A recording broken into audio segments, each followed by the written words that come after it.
Hey guys, I'm going to be comparing the Apple iPhone 5 to the newly coveted Samsung Galaxy S4. We're going to be comparing some of the merits, some of the good things, some of the bad things, the pitfalls, the things people aren't going to be too proud of their device, and see how they live up to one another spec-wise, just on a day-to-day basis, and give you an idea, if you're in the market for any one of these phones, which one you should be leaning towards. Now, I'm not going to go ahead and tell you, hey, this one is better, this one is worse, because that's up to you to decide. But I will lay the facts down, and you guys can decide from there. If you guys are in the market for an iPhone, be prepared to be locked in, because Apple actually does believe that hardware and software integration should be deeply connected, and you shouldn't be able to modify too many things about your device. That was actually Steve Jobs' philosophy, and it did translate down into the iPhone. So without a jailbreak, you're out of luck if you want to change the icons, anything. You can't even install a theme on an iPhone without having a jailbreak. And just letting you guys know, it's a very, very closed system. Android, on the other hand, you can modify many things straight out of the box. You don't even have to root it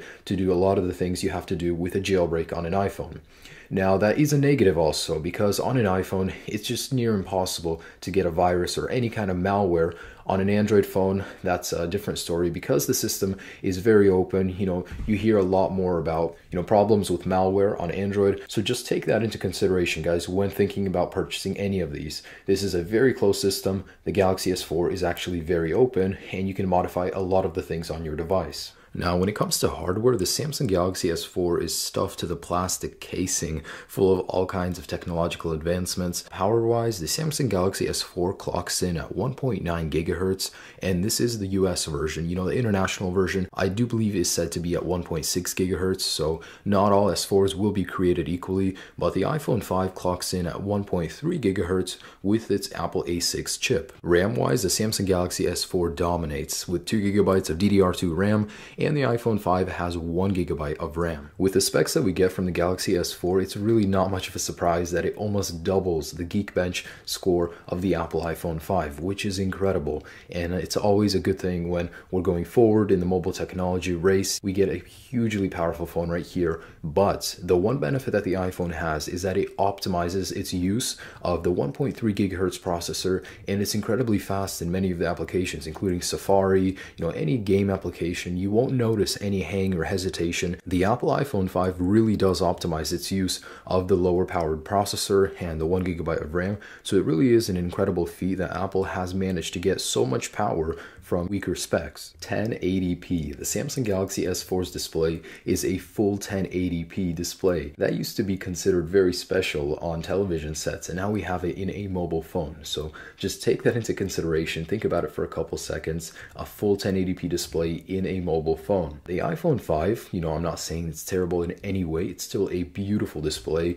I love how you can see it from pretty much every angle. The image is not distorted, and it's still a Retina display. The pixel density is 326 pixels per inch, while the Galaxy S4's is 441. So obviously the Galaxy S4 does have an advantage here, and also being an AMOLED display, that means it does take up less power. So the power consumption is not as great from the display on the Samsung Galaxy S4. And another advantage of AMOLED displays is a darker contrast. And if you're displaying an image, you'll get much darker blacks and darker colors. At 5 inches, the screen from the S4 is considerably larger than the 4 on the iPhone 5, but that's not to say it's more comfortable to use. When I'm using the iPhone 5 screen, I can easily reach across and touch all 4 corners of the screen. That's a different story on the Galaxy S4, where I have to stretch. And I would say it is a two-handed phone when you're texting or just doing something of importance, because it's very hard to reach all the way across on this huge monster of a screen. When it comes to cameras, the Galaxy S4 does look better on paper at 13 megapixels versus the 8 of the iPhone 5, but Apple has always been amazing at making very good use of the low megapixel count, but still producing very crisp and great looking images. The iPhone 5 particularly shines in the dark. It can get incredibly sharp footage, especially during video when shooting in dark environments. Now, the Galaxy S4 I've yet to put to the test, but I will be releasing a video in the future showing you guys a comparison, video quality wise, between these two devices. So I'm just saying, on paper, the Galaxy S4 does look better, but that's not to say the iPhone 5 will fare any worse, because Apple has always been good good at making good use of its low megapixel count. Now that we have the specs out of the way, I want to go ahead and get into usability and day-to-day use. Software-wise, we're looking at Jelly Bean 4.2.2, Android operating system on the S4, and on the iPhone 5 we have iOS 6.1.3. Off the bat, any infant can pick up the iPhone and know immediately with confidence what he's doing. It's just such a simple interface, very streamlined, and not much has changed over the time. Now, when you go to Android, I've actually had a lot of friends tell me that it does have a little bit of a learning curve, kind of a more complex software because of all the customizability, and it is a more complex software with more control, of course. So it does have a little bit of a learning curve, but in the end, it's very rewarding. Now let's quickly take a look at some of the benefits of each of these devices. Now the Galaxy S4 does have a monster of a screen, and I know many people do have big hands, so it's obviously the natural choice for them. The iPhone 5 is a very small device, so the Galaxy S4 does dominate, of course, in the screen size wars. Also, the Galaxy S4 has many cool software features that I have not seen on the iPhone. The Samsung really does innovate.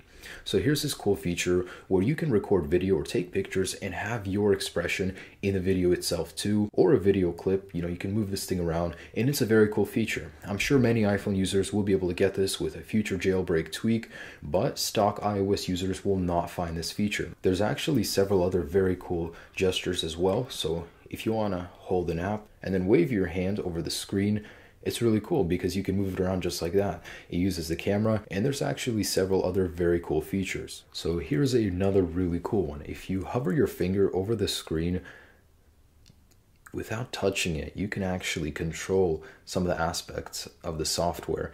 And right here, this is just a zoom in feature, but you can modify it to your liking. So as you can see right there, my finger is not even on the screen, and I'm able to control that. I do believe it uses heat technology, but either way, I was just amazed when I first heard about it, and seeing that it actually works, that's crazy. And here's another one called Smart Scroll. So if I go into the internet browser, and it actually notices my eyes, it's actually looking for them right now, okay. So when I move my head up or down, which I'm doing right now, the screen actually moves accordingly. So I'm having a bit of trouble because I'm behind the camera, but it does work, and it was really cool to see that. So Samsung does bring a lot of software innovation to the Samsung Galaxy devices, which Apple doesn't really do. I mean, it does bring innovation, but software-wise, it has been a little lacking lately, which is very disappointing. Of course, you turn around the Samsung Galaxy S4, you pop off the back cover, and you can change your own battery, your own memory card, and it's just really cool that you can customize this. On the iPhone, the only thing you can do is pretty much take out the SIM card. If you want to replace the battery, you'll either have to do it yourself or pay someone else to do it. And it's not a very simple process like it is on the Samsung Galaxy S4.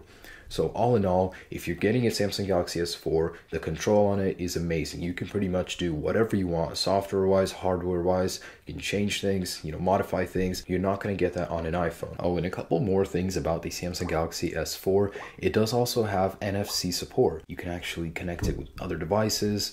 You can pay for things with your Samsung Galaxy S4, Google Wallet, all that kind of stuff. It's a very big advantage to many people. And those are the advantages of the Samsung Galaxy S4. I'm sure there are many more, but let's go ahead and turn to the iPhone. Now for the iPhone 5, hardware-wise, it's a beautiful device. In case you guys didn't know, it's built of aluminum and glass, and that's it. There's no plastic on the iPhone 5 whatsoever, so immediately when picking it up, you'll feel a device that's made of quality. The Galaxy S4 is pure plastic. There's not much metal on it whatsoever, maybe internally, but the iPhone 5 is beautiful. So hardware-wise, the iPhone 5 just wins hands down.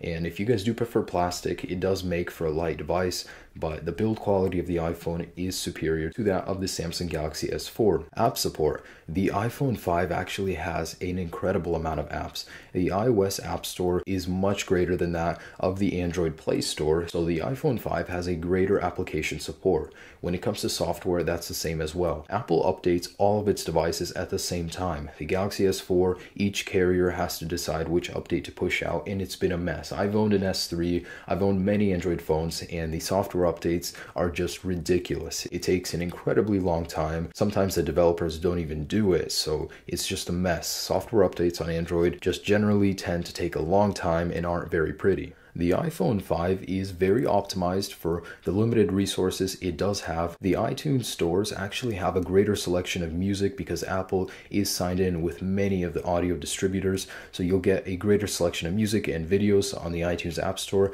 than you would on the Samsung Galaxy S4. And of course, for many people, just the general usability of the iPhone is very easy. You can just pick it up and use it, and the screen size is comfortable. You can easily reach any point of the screen with one hand, so it's not a two-handed phone.